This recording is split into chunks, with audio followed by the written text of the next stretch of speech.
में ये हम लोग पार्ट 9 में है, क्लास 9 में। वीडियो आपका 9वां नंबर का है। ये पार्ट 9 है। 8 वाला में थोड़ा कट गया था, तो उसी में की बात हो रहा है कि उसमें हमने बताया था कि 3 तरह के समीकरण होता है। शुद्ध गति की समीकरण की परिभाषा बताए थे कि किसी सरल रेखा पर एक समान त्वरण से गतिशील कण की गति का वर्णन कुछ समीकरण द्वारा करते हैं और उसी को क्या कहते हैं, शुद्ध गति के समीकरण कहा जाता है।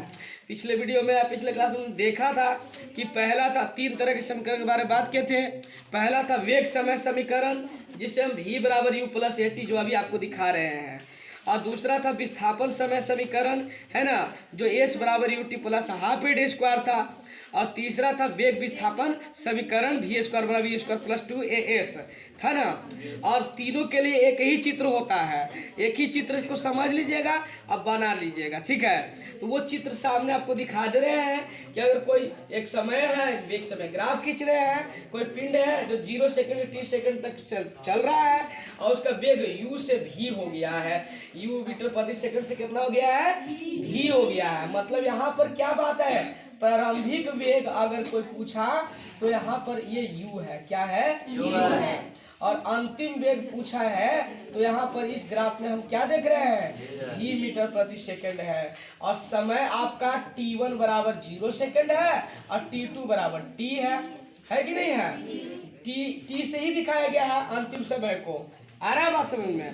तो अच्छा, और यहाँ पर जो त्वरण है बच्चों, वो क्या है, ba है। ba त्वरण है जिसे a से दिखा रहे हैं। आ रहा है बात समझ में। क्यों, क्योंकि जब गतिशील वस्तु अगर है 0 से t सेकंड में, उसका u वेग था तो v हो गया है। तो जब इसका ग्राफ ऐसे रहेगा, एक ऐसे रहेगा और u का ऐसे दिखा दिए, v का ऐसे खींच दिए, और इसको जब मिलाएंगे तो जो ये ढाल जो तैयार होगा वही ना आपको एक समान त्वरण का दिखाता है। ढाल से ही ना त्वरण निकलते हैं, उसको ए से व्यक्त कर दिए। अब इतने समय में हम उसको जब त्वरण की गणना करेंगे बच्चों, तभी हमको पता चल जाएगा कि ये वेग समय समीकरण कैसे है। तो वही चीज हमने यहाँ बता दिया और लिखा भी है कि यहाँ वस्तु का प्रारंभिक वेग जो है u है ना, और अंतिम में कितना है, v है। समय क्या है, 0 सेकंड से t सेकंड, है ना, के बीच। त्वरण आपका ba है, यहाँ लिख भी दिए हैं जो ढाल है, और ढाल बराबर क्या हो गया, bc बटा के ac या ca, ठीक है। अब bc कैसे निकलेगा, तो अंतिम वेग में से प्रारंभिक घट जाएगा, तो v में से u घट जाएगा, है ना। और इस समय कैसे निकलेगा, तो अंतिम समय में से पहले वाला समय घट जाएगा, तो t में से 0 घटा देंगे तो t आ जाएगा। तो इस तरह से यहाँ भी देखिए BC बराबर v माइनस यू और बटा में t माइनस 0 किए हैं। ए ढाल को a से व्यक्त करते हैं, a लिख दिए, a बराबर v माइनस यू बटा के t से गुना हो गया ये t।